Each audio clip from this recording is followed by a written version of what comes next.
இன்றைக்கு பாரத தேசத்திலே இந்துக்கள் படும்பாடு சொல்லனா துயர்.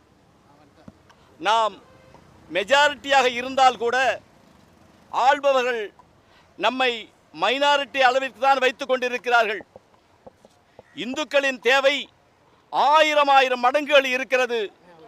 அதனால் தர்மயாதீன குருமணிகள் ஸ்ரீலஸ்ரீ மாசிலாமணி தேசிகர் அவர்கள் உலகெல்லாம் சென்று இந்து சமுதாயத்தினுடைய மேன்மையையும் சனாதன தர்மத்தினுடைய கொள்கையும் பரப்புவதற்காக இன்றைக்கு அவருடைய 60 வயதிலே தன்னுடைய உடல்நிலையெல்லாம் பார்க்காமல் வெளிநாடு சென்று கொண்டிருக்கிறார்கள். அங்கேயும் போய் நம்முடைய இந்து சமுதாயத்தினுடைய மேன்மையை சொல்லிக் கொண்டிருக்கிறார்கள், பரப்பிக் கொண்டிருக்கிறார்கள்.